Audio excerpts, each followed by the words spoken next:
So today we're going to be looking at the UK's housing crisis. This is a different mic, so hopefully the audio is all good, and we'll crack on from there. So this is this BBC article is talking. First of all, I think it's two people specifically who have had issues with buying a house and renting as well. So let's dive straight in. So this person here, Zoe McKendry. She talks about how she struggled to get a house and how rubbish renting is. Basically, she spends more than a third of her pay on rent for her shared flat in Brixton, South London. So obviously London's very expensive, but she has to spend a third of her income to live on her friend's sofa. That's horrible. It really is.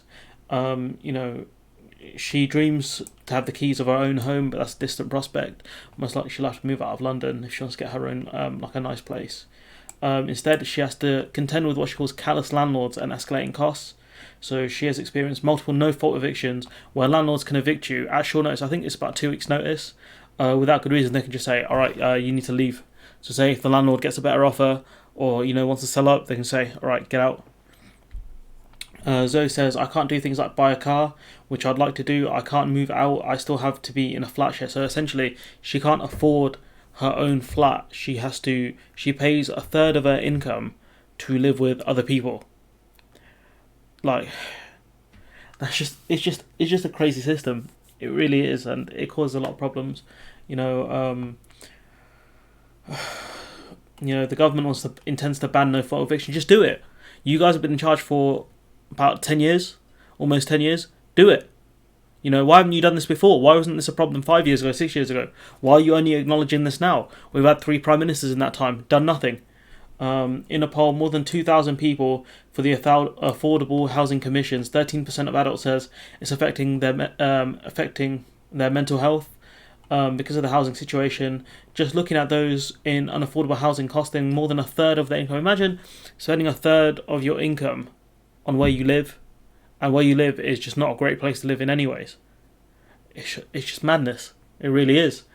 Despite having a good job with a charity, Zoe feels her quality of life has hardly improved since the 20s. I'm not surprised because she's still in a flat share. You can, if you do that for a few years, to your 23, maybe even 24, you can get away with it. But if you're hitting, your 30s, it's just, or, however old she is, I don't think it says. Oh, she's 33. Yeah. Her life really hasn't progressed because she's still living in a flat. She still pays rent, not a mortgage. So her life hasn't really improved that much, to put it bluntly. It makes me feel anxious. I suppose if you could be evicted within 2 weeks, it would make you nervous, especially when it's happened more than once. Make it difficult to work because you've got to imagine if you have a job, you want to live near where you work. If you can be evicted within 2 weeks, then yeah, it's going to cause you constant anxiety and it's going to make it hard for you to find a job. If you're going to have to move out on short notice, you're going to have to find a place nearby. If you can't do that, then working is going to be quite difficult. If you have to end up commuting further, half an hour or an hour extra, it's going to affect you long term. Behind the stress is a shortage of places to live. The BBC House Briefing estimates that we have built 1.2 million fewer homes than we should have, and the need for more homes is increasing. Obviously, population is increasing. The numbers in the UK are increasing, so there is a demand on housing. But because the idiots in charge, they don't know how to build sustainable, affordable housing. I'm not saying I have the answers to it or all the answers to it, but I'm not in government. I'm not in a think tank. I'm just an idiot on YouTube. The calculations suggest it will take at least 15 years at current building house rates to close the gap, and that not enough of what is being built is affordable. So basically, people can't afford these houses. Anyways, and I'll get on to that in a few minutes. This is another story about a lady in a really unfortunate situation. So she's from Oxfordshire. She's now aged 32. She's been saving up for a house since she was 14. After her father had a stroke, she realised that she can't rely on her parents, which is a situation a lot of people are in, where you can't rely on your parents, to help you out with the deposit because they don't have the money themselves. You can't help someone else out if you're in the mud yourself. There's a sense of guilt because I have to save for a roof over my head. I have to have security for my future. In contrast to Zoe, Hannah has been living rent-free with her family members and currently her sister, who, while she puts money aside, so she's living with someone She probably does pay her sister something. I would hope. Um, because that's not really right if you're if you're making money and not paying where you live. But yeah, it sounds an easier route for Hannah, but she'll have her own problems. If you're living under someone else's roof, you got to live under their rules, and you can't invite people back, whatever relationship stuff. But yeah, she's saying it's affecting her because she needs her own space. How old is she? 32. So I suppose she would do. An affordable housing commission has found that half of 18 to 24-year-olds still live at home. Big up me, I'm still here. 18% are still doing so. 25 to 34. God, that's scary, isn't it? That's almost 2 in 10. 2 in 10 people at that age are still living at home. At the same time, government statistics show that the number of young adults living with their parents are on the rise. Wonder why that is. It's because they can't afford any housing. Can't afford to buy a house, I wonder. Hannah has managed to build up a nest egg and aims to use it for a deposit for a small studio flat. So she's been saving for years and she's only just going to be able to afford a deposit. So she might be able to get pay for a deposit to rent a studio flat. She's working 2 jobs as well. She's working for a publishing company and running a small business on the side selling illustrations, so probably just doing artwork. But it's just mad. She works for a publishing company, she does her own probably artwork, and she still can't afford a place to live for herself. But she said the challenge of getting her own home has been a constant stress. A spokeswoman for the Ministry of Housing, Communities and Local Government says since 2010 the government has delivered over 464,000 new affordable housing homes, 114,000 social homes.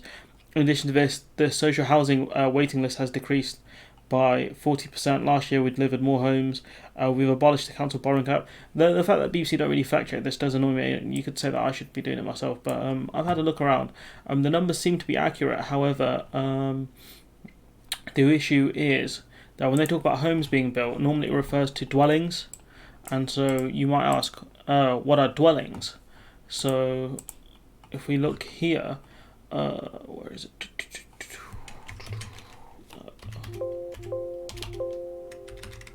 The word not mentioned here. Or can I not spell? That's the dilemma. No, I can spell.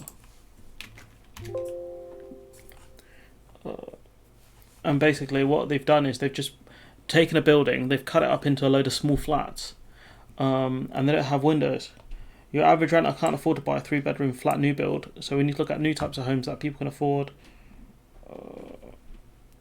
What's being provided is not good enough. 114,000 flats have been converted from empty buildings, including former fast food shops and office blocks.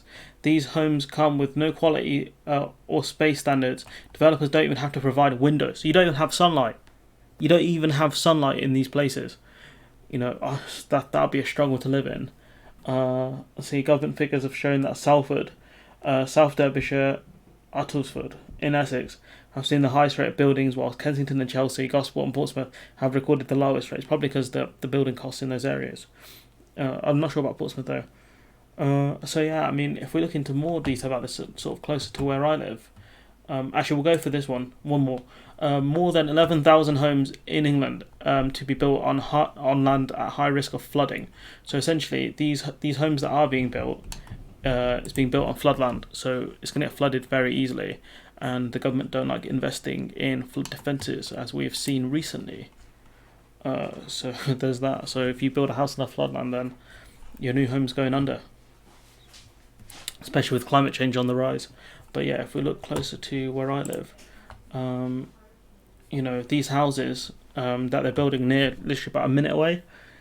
The cheapest one is this one, the Grantham, which is over 250,000. Right, over 250,000. Okay.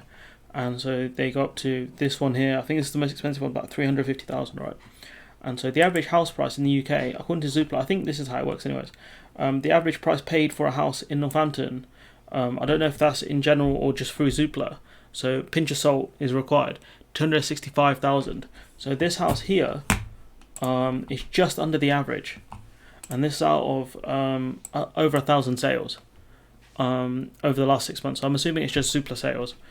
Based on that, but it's going to be expensive to buy. 260,000, the average house being sold on Zoopla, and if you look at the average salary in the UK, it's about 28 grand. So it's going to cost you about not far off a year's salary just to buy just to get a deposit. To get a deposit, because I think a deposit now is about 10% of the house's value. So you're looking at a very high number to buy your own house. And yeah, I mean, these houses are expensive, but they are far from, the town centre. So if these houses were close to the town centre, you're talking probably about 400,000 or 500,000, if you see what I'm saying. But where I live is further out. There's not a lot where I live, to be fair. You have to walk or drive a few minutes down the main road. But my point being is that these houses aren't affordable. They're building, wherever it is, a few, like 150 odd houses. You're trying to sell them for about, 200k, 250k? The average person can't afford that. So you're not going to help the housing crisis, really, are you? You're not going to be helping a person like this or a person like this purely because you're going to be paying a lot of money if you have it. I mean, it would take you probably about 4 years to save up for a deposit if you're going to buy one of these houses. And if you do have to save up, say, 100, 130, 140,000, it's still going to take you a long time. It's still almost half your salary if you're within the average. If you're earning less than that, then you're not going to make it. You have to borrow money, which is never a good option. So yeah, the housing crisis is a real problem. They're talking about building more houses. They missed their own target. They've missed their own target. Let's see, what does it say? By about 50,000, over 50,000 their target was, and they've missed it. And that includes them not even building new houses, but turning big buildings into essentially smaller ones. So if you take an old office block, they'll turn you into maybe hundreds of flats, which are tiny, a 1-bed flat, a 2-bed flat, no sunlight. Is that really a home? Is that really a place you'd want to live? I don't know, man. But anyways, we can tell that building houses like this is not going to solve the housing crisis. So you're going to have to look at more about luxury apartments that are much lower price. But I've rambled on long enough. Tell me what you guys think in the comments, and I'll see you in the next one.